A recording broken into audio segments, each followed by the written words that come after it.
Hey there, Shanel here from the Heart and Soul with your weekly Oracle card reading for January 25th through the 31st, 2021. Now we're almost done month number 1. So if you're wanting to get ready for month number 2 for February 2021, head on back over to that full year energy forecast and just watch that February video again.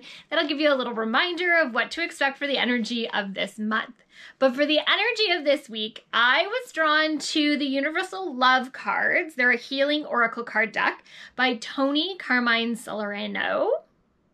And of course, we're going to pull 3 cards to see what the energy is for this coming week.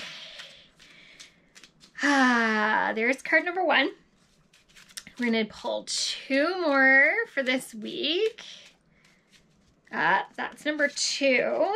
And last card, yep, that's number 3. Okay, let me put those down. Okay, card number 1. Our first card, interesting, is fear. What does that bring up for you? All right, card number 2. Embrace. Interesting, embrace the fear. And our third card, I don't know if I want to know, Sacred Union. Interesting. So the first thing that comes up for me is this awareness of being detached from our fears. When we feed the fear, which always pops that silly little meme into my head about don't feed the fears is like don't feed the bears. Same thing. When we feed the fear, the energy of the fear rises. So the negative energy, the fearful energy is what becomes the predominant energy for us.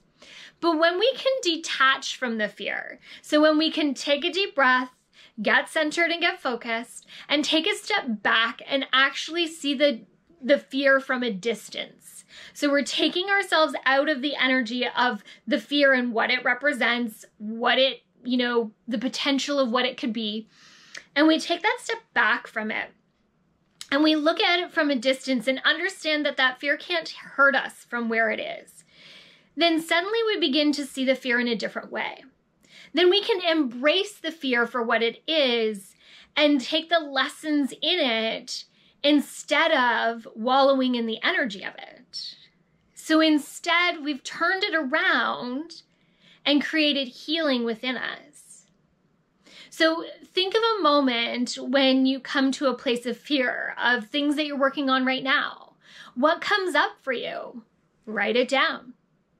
Let yourself experience it for a moment. And then can you take that step back and take a few breaths to detach from it? So we're detaching from the outcome. And then suddenly, can you look at it with different eyes? Are you able to see the reality of the fear? Is it irrational or is it rational? Are you able to see if there's a solution for the fear?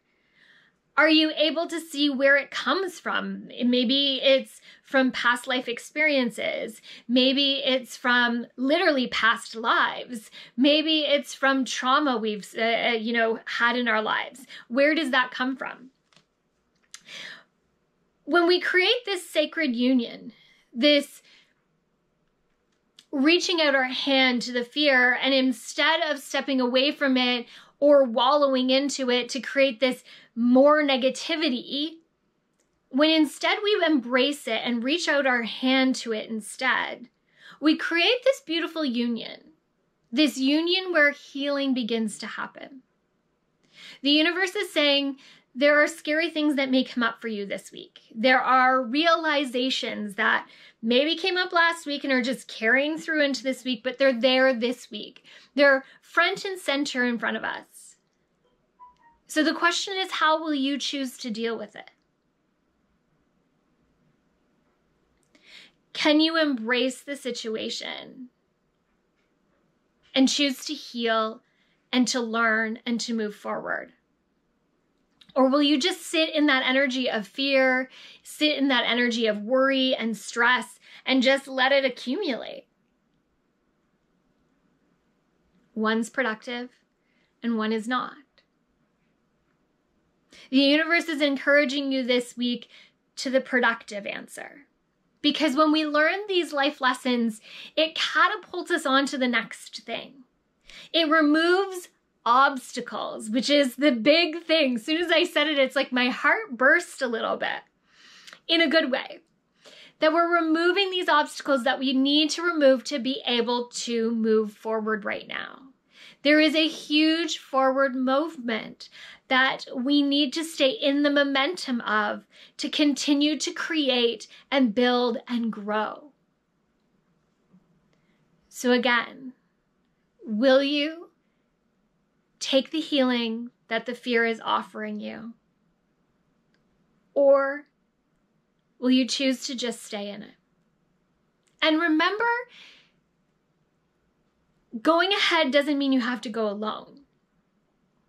Who's your support system? Friends, family, mentors, mental health professionals, professionals in general. Maybe you have a business coach. Maybe you have a therapist. Maybe you have a mentoring group where you mastermind together and help to create solutions. Maybe you just have an awesome group of soul sisters or brothers who you know that you can connect with to bounce ideas off of or talk about the hard stuff. This week is going to push us a little bit to our maximum, so make sure that you're taking time for self-care and for the things that we need to do to take care of our body and our soul, to nurture our mind, to nurture our emotions. Those are important this week as we move through this. So again, who's your support system? What is your systems of self-care? What do you do to take yourself back to a place of connection when you get disconnected? Super important to know this week. Okay, thank you so much for watching all the way through. I greatly appreciate it as always. Super helpful if you can like this, subscribe, comment below, all that good stuff. Save it. It's also really helpful. I appreciate all your love and support on my journey, and thank you for being on this journey together. If you're looking to dive a little deeper into your spirituality, check out my Facebook group. It's called Soul Workers Creating Your Dream Life. We definitely do some soul work over there together to move forward. Also check out, I have a few events coming up, a workshop, Manifesting with Mantra. Super excited for things that are coming out in February. Also, I love February because it has got Valentine's Day, a super special day for me as my oldest son was born that day. And I just love a holiday that celebrates love, right? Okay. From my heart and soul to yours, have an amazing rest of your week.